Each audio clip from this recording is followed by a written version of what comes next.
దేవుని వాక్యం నుండి కొద్ది మాటలు జాగ్రత్తగా విందాం. బైబిల్ గ్రంథాలు తెరచి దినవృత్తాంతాల గ్రంథం 7వ అధ్యాయం 13-14 వచనాలు చదువుదాం. బైబిల్ ఉన్న వారందరూ బైబిల్ తెరవండి. దినవృత్తాంతాల గ్రంథం 7వ అధ్యాయము 13-14 వచనాలు చదువుకుందాం. ద్వితీయోపదేశకాండం 7వ అధ్యాయము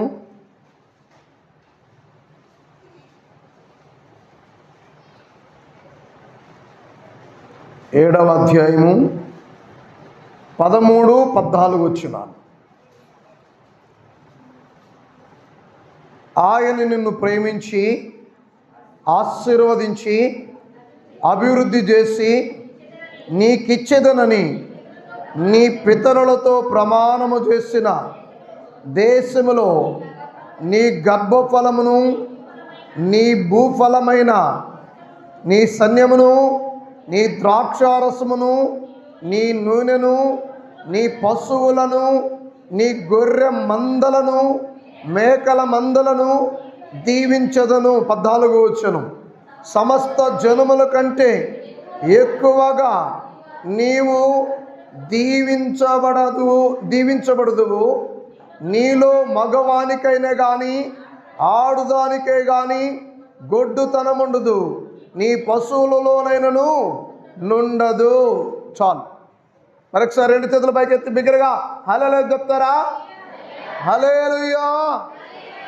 నా ప్రియమైన దేవుని పిల్లలరా, ఈ పగటి కాలం ఈ పునరుత్థానపు ఆరాధనలో ప్రభువు మనతో మాట్లాడుతున్న ఆయన మాటలు శ్రేష్టమైన ఆయన మాటలు. కొద్ది నిమిషాలు జాగ్రత్తగా విందాం. ద్వితీయోపదేశకాండం 7వ అధ్యాయాన్ని మనం 13-14 వచనాలు చదువుకున్నాం. 13-14 వచనాలు చదివాం. ఇక్కడ ఒక శ్రేష్టమైన మాట మనం వింటూ ఉన్నాం. ఏంటి ఆ శ్రేష్టమైన మాట అని మీరు జాగ్రత్తగా గమనిస్తే, ఆయన నిన్ను ప్రేమించి, ఆయన ఏం చేశాడంటమ్మా? అమ్మ వాకిల దగ్గర కూర్చొని రండిరా తల్లి, వాకిలికి అవతల ఎందుకు యువతలు కూర్చోండి. దేవుడు ఇంత మందిరాన్ని ఇచ్చాడు, వాకిలి అవతలు కూర్చోటానికి కాదు. యెహోవా చేత ఆశీర్వదించబడిన వాడా చెప్పాలి. బయట నిలవనేలా ఇంత మందిరాన్ని ఇచ్చింది నువ్వు బయట నిలబట్టడానికి కాదు, బయట కూర్చోడానికి కాదు, లోపలికి రావటానికి. సరే, 13వ వచనాన్ని నేను చదువుతున్నాను, మరి ఇంకొకసారి జాగ్రత్తగా గమనించండి. ఆయన నిన్ను ప్రేమించి ఆశీర్వదించి అభివృద్ధి చేసి నీకిచ్చేదనని. ఇక్కడ కొన్ని ప్రాముఖ్యమైన విషయాలు మనం చదువుతున్నాం. ఒకే ఒక విషయాన్ని గురించి ఈ పగటి కాలం పరిశుద్ధాత్మ దేవుడు నా మనసులో ఉంచిన మాట మీతో పంచుకోవాలని నేను ఆశిస్తున్నాను. ఆయన, అందరూ చెప్పండి, నిన్ను ప్రేమించి. ఇప్పుడు అందరూ నా వైపు చూడండి. ఆయన నిన్ను, ఆ తర్వాత మాట చెప్పండి, ఆయన నిన్ను, గట్టిగా చెప్పాలి. ఆయన నిన్ను ఏం చేశాడంట? ఆయన నిన్ను ఏం చేశాడు? ప్రేమించాడు. నా ప్రియమైన దేవుని పిల్లలారా, ఆయన ప్రతి ఒక్కరిని ప్రేమించేవాడు. నీవు గొప్పింటి బిడ్డవైనా, నీవు పేదరికంలో ఉన్న వ్యక్తివైనా, నీవు గుడిసెలో బ్రతుకుతున్నా, నీవు గొప్ప బిల్డింగ్లో ఉంటున్నా, నీవు తెల్లటోడివైనా నల్లటోడివైనా, నీవు ఏ భాష మాట్లాడేవాడివైనా, ఆయన నిన్నేం చేస్తున్నాడు? ప్రేమిస్తున్నాడు. ఇది సత్యం. ఎలాంటి ప్రేమ? దేవుని వాక్యంలో రాయబడి ఉంది, శాశ్వతమైన ప్రేమతో నేను నిన్ను ప్రేమిస్తున్నాను. ప్రేమించటం వేరు, శాశ్వతమైన ప్రేమతో ప్రేమించటం వేరు. ప్రేమించటం అంటే అది కొంతవరకే కావచ్చు, కానీ ఎలాంటి ప్రేమ అంట? మన యేసయ్య ప్రేమ.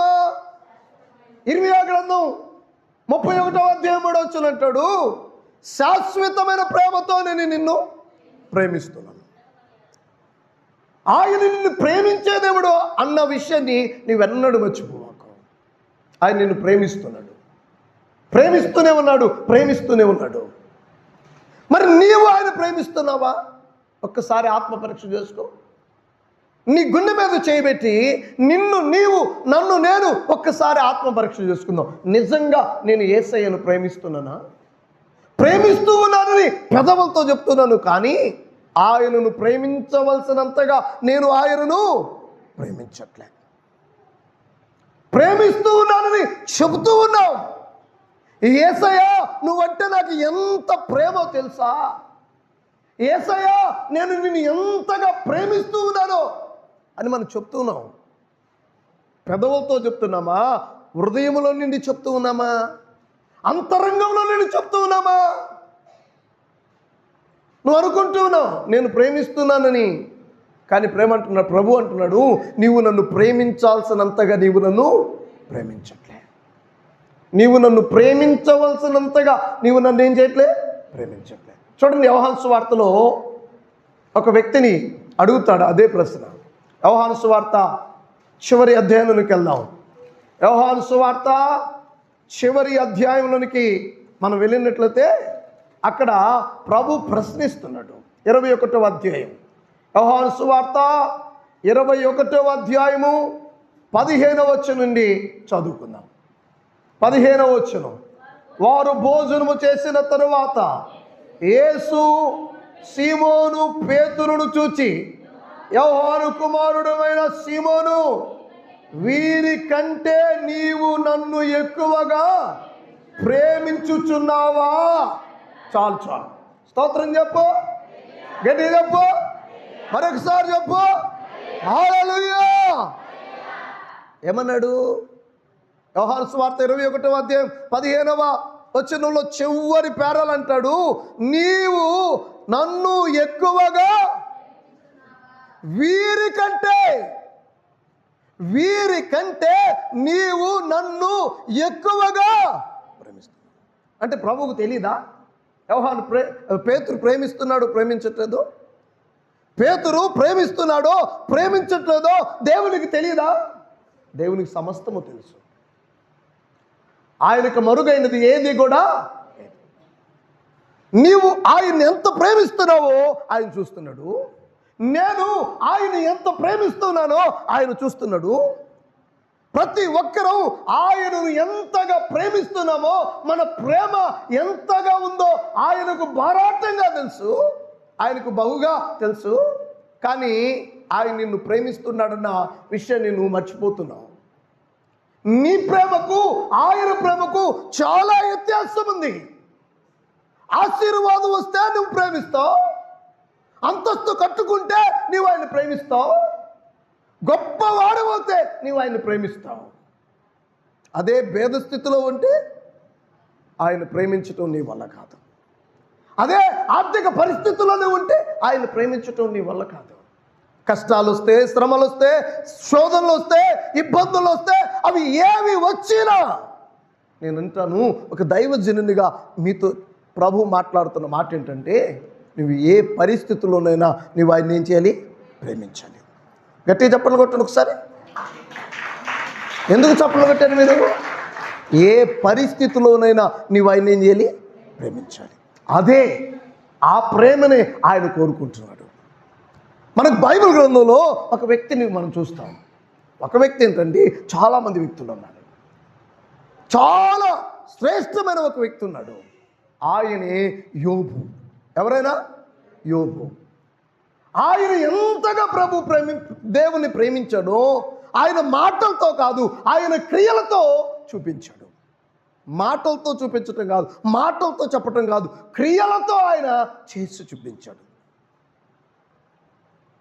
యోబు ఊజు దేశమంతటిలో ఎలాంటోడంట? చూడండి ఒకసారి బైబిల్ గ్రంథాలు తెరవండి. యోబు గ్రంథంలోకి వెళ్దాం. త్వరగా కొద్ది నిమిషాలు క్లుప్తంగా కొన్ని మాటలు వింటున్నాం.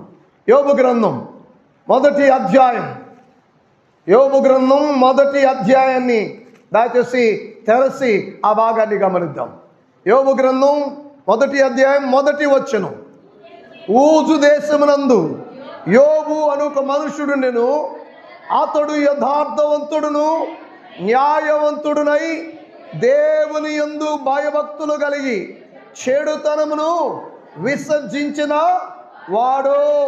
మీరు జాగ్రత్తగా గమనించినట్టే చూడండి, యోబు ఊజు దేశమందు ఉన్నాడంట. అతడు ఎలాంటి వాడు? యథార్థవంతుడు.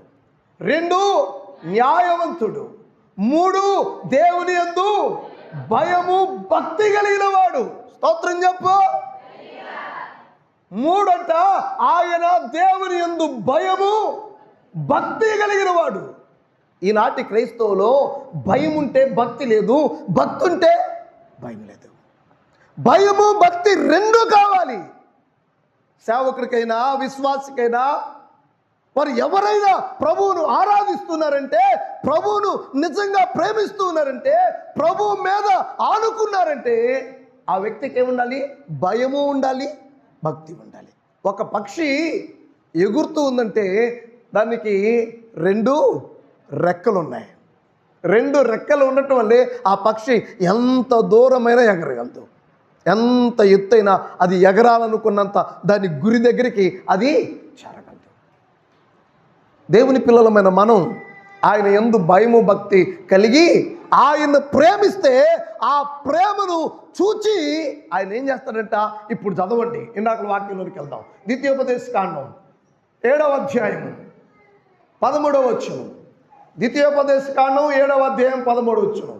ఆయన నిన్ను ప్రేమించి ఏం చేస్తాడంట?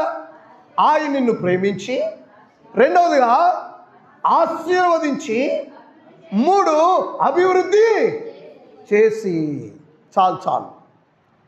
అర్థమవుతుందా నా ప్రియమైన దేవుని పిల్లలారా? దేవుని వాక్యాన్ని వింటున్నావు, కానీ దేవుని వాక్యాన్ని గ్రహిస్తున్నావా?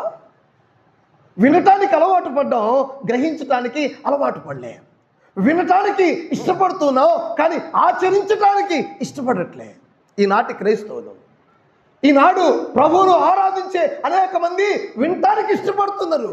ఆహా ఎంత బాగుంది, ఓహో ఎంత బాగుంది, అద్భుతమైన సందేశం, అమూల్యమైన వర్తమానం అంటూ ఉన్నాం.